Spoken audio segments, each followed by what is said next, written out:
My dear students, welcome to ABG's class. ABG's classলৈ তোমালোকক স্বাগতম জনাইছো। আজিৰ পাঠত আমি হায়াৰ সেকেন্ডাৰী সেকেন্ড ইয়াৰৰ পাঠ্যপুথি ফ্লেমিংগোৰ কবিতা My Mother at 66ৰ টেক্সচুৱেল কোৱেশ্চন আনসাৰ আলোচনা কৰিম।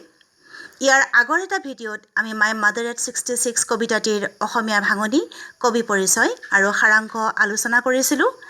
আজি পাঠটোৰ টেক্সচুৱেল কোৱেশ্চন সমূহৰ আলোচনা আগবঢ়াম। আমি আগবাঢ়ি যাওঁ। আমি আলোচনা কৰিবলৈ লোৱাৰ প্ৰথম প্ৰশ্নটো হৈছে What is the kind of pain and ache that a poet feels? কবিয়ে কেনে ধৰণৰ দুখ বা বিষ অনুভৱ কৰিছে? আমি পাইছিলোঁ কবিয়ে তেওঁৰ বৃদ্ধা মাতৃক দেখি মনত বৰ দুখ অনুভৱ কৰিছিল, এটা বিষ অনুভৱ কৰিছিল। এতিয়া প্ৰশ্নটো হৈছে কেনে ধৰণৰ দুখ আৰু বিষ তেওঁ অনুভৱ কৰিছিল? উত্তৰটো লোৱা। The pain and ache that a poet feels is a familiar one, which she carries within even from her childhood. যিটো বিষ আৰু দুখ কবিয়ে অনুভৱ কৰিছে সেইটো হৈছে তেওঁৰ এটা পৰিচিত বিষ, পৰিচিত দুখ, যিটো তেওঁৰ ল'ৰালি কালৰে পৰা বুকুৰ মাজত চিৰদিন লৈ ফুৰিছে। It is the fear of losing her mother forever. আৰু এই ভয়টো হৈছে তেওঁৰ মাতৃক চিৰদিনৰ বাবে হেৰুৱাই দিয়াৰ এটা ভয়। উত্তৰটো ল'লা। এবাৰ দ্বিতীয় প্ৰশ্নটোলৈ চাইছোঁ আমাৰ Why are the young trees described as sprinting? গছপুলিবিলাকক কিয় স্প্ৰিণ্টিং অৰ্থাৎ দৌৰি যোৱা বুলি কোৱা হৈছে? উত্তৰটো লোৱা। When we travel by a vehicle, the static objects outside the vehicle seem to be moving or sprinting backward. যেতিয়া আমি এখন বাহনেৰে যাত্ৰা কৰি থাকোঁ তেতিয়া যাত্ৰা কৰা বাহনখনৰ বাহিৰত থকা যিকোনো বস্তুৱেই আমাৰ বাবে লৰি থকা বা পিছলৈ দৌৰি যোৱা যেন অনুভৱ হয়। As the poet was traveling by a car, যিহেতু কবিয়ে এখন গাড়ীৰে যাত্ৰা কৰি আছিল, the young trees, গছপুলিবিলাক also seem to be moving to her. এই গছপুলিবিলাকো তেওঁৰ কাৰণে লৰি যোৱা যেন লাগিছিল। This is the reason for which the poet describes the young trees as sprinting. এইটোৱে হৈছে কাৰণ যিটো কাৰণৰ বাবে কবিয়ে গছপুলিবিলাকক স্প্ৰিণ্টিং অৰ্থাৎ দৌৰি যোৱা বুলি বুজাইছে। তৃতীয় প্ৰশ্ন Why has the poet brought in the image of the merry children spilling out of their homes? কবিয়ে ফূৰ্তিবাজ ল'ৰা ছোৱালীবিলাক ঘৰৰ পৰা দৌৰি ওলাই অহাৰ যি ইমেজ, সেই ইমেজটো কিয় ব্যৱহাৰ কৰিছে? উত্তৰটো লোৱা। The poet has brought in the image of the merry children spilling out of their homes for two possible reasons. কবিয়ে সৰু সৰু ফূৰ্তিবাজ ল'ৰা ছোৱালীবোৰ ঘৰৰ পৰা দৌৰি ওলাই অহাৰ এটা চিত্ৰকল্প ব্যৱহাৰ কৰিছে আৰু সম্ভৱতঃ তেওঁ দুটা কাৰণৰ বাবে এই চিত্ৰকল্পটো ব্যৱহাৰ কৰিছে। প্ৰথমটো হৈছে The poet was grief-stricken to see her aged pale mother sitting beside her. কবিয়ে তেওঁৰ কাষত বহি যোৱা বয়সস্থা হেতা পৰা মাতৃক দেখি বৰ দুখ অনুভৱ কৰিছে। A fear of losing her mother forever also disturbed her. তেওঁৰ মাতৃক চিৰদিনৰ বাবে হেৰুৱাই দিয়া এটা ভয়েও তেওঁক আমনি কৰিছে। So, to divert her as well as reader's mind from grief to merriment.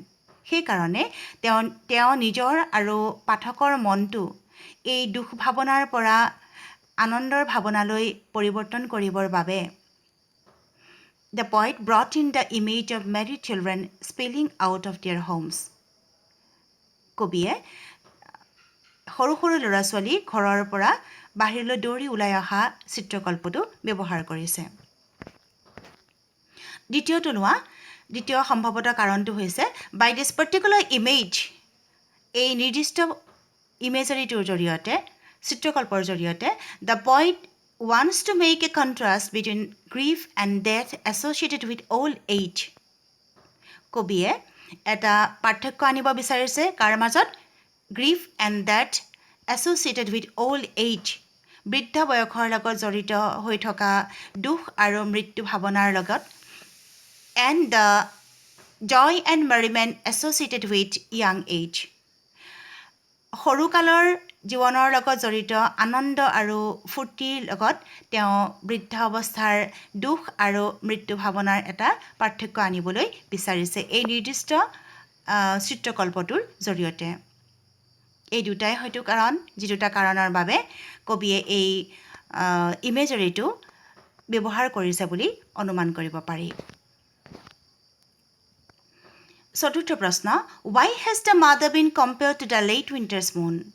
কবিৰ মাতৃক কিয় শীতকালৰ জোনবাইৰ লগত তুলনা কৰা হৈছে? উত্তৰটো হৈছে the poet's mother was 66 years old. কবিৰ মাতৃ 66 বছৰীয়া এগৰাকী বৃদ্ধা। Due to old age, বৃদ্ধ বয়সৰ কাৰণে she has lost her earlier beauty and shine. তেওঁ আগৰ যি সৌন্দৰ্য আৰু জ্যোতি আছিল সেই জ্যোতি আৰু সৌন্দৰ্য তেওঁ হেৰুৱাই পেলাইছে and has become wan and pale. আৰু কেনেকুৱা হৈছে তেওঁ ৰংহীন হেতা পৰা যেন হৈ পৰিছে as like as the late winter's moon which also lacks shine and brightness and becomes hazy, dim and obscure due to fog.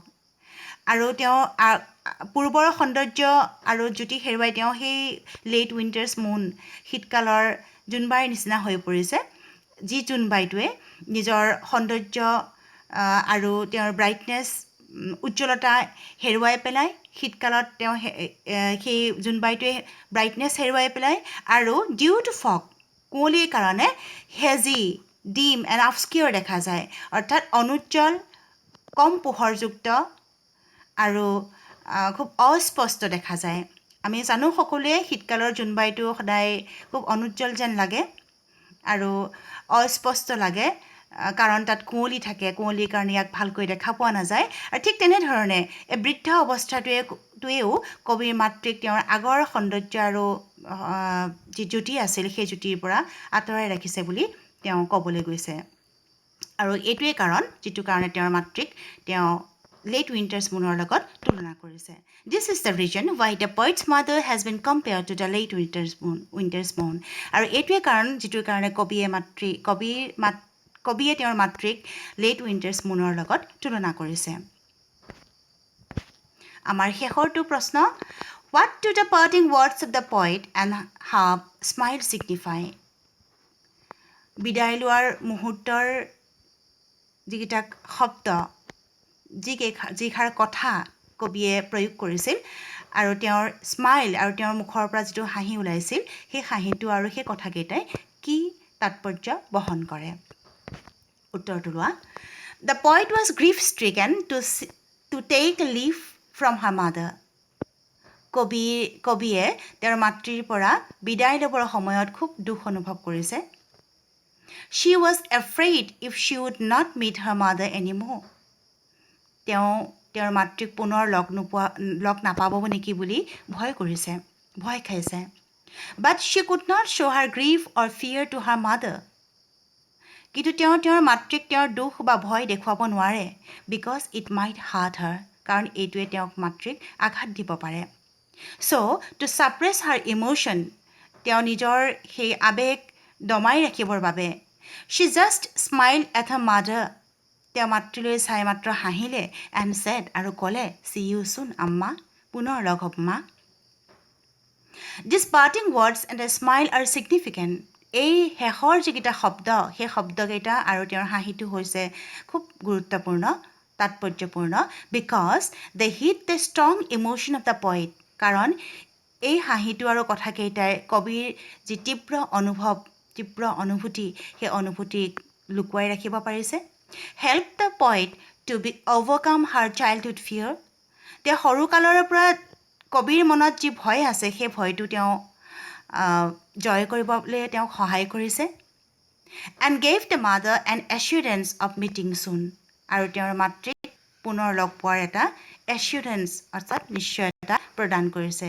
এই তিনিটা কথাৰ কাৰণে এই parting words আৰু স্মাইলটো শেষৰ শব্দকেইটা আৰু হাঁহিটো তাৎপৰ্যপূৰ্ণ। ছাত্ৰ ছাত্ৰীসকল, আমি আজি আমাৰ কবিতা মাই মাদাৰ এট 66 কবিতাটিৰ প্ৰশ্নাৱলী আলোচনা কৰিলোঁ। মই তোমালোকক উত্তৰসমূহ দিলোঁ।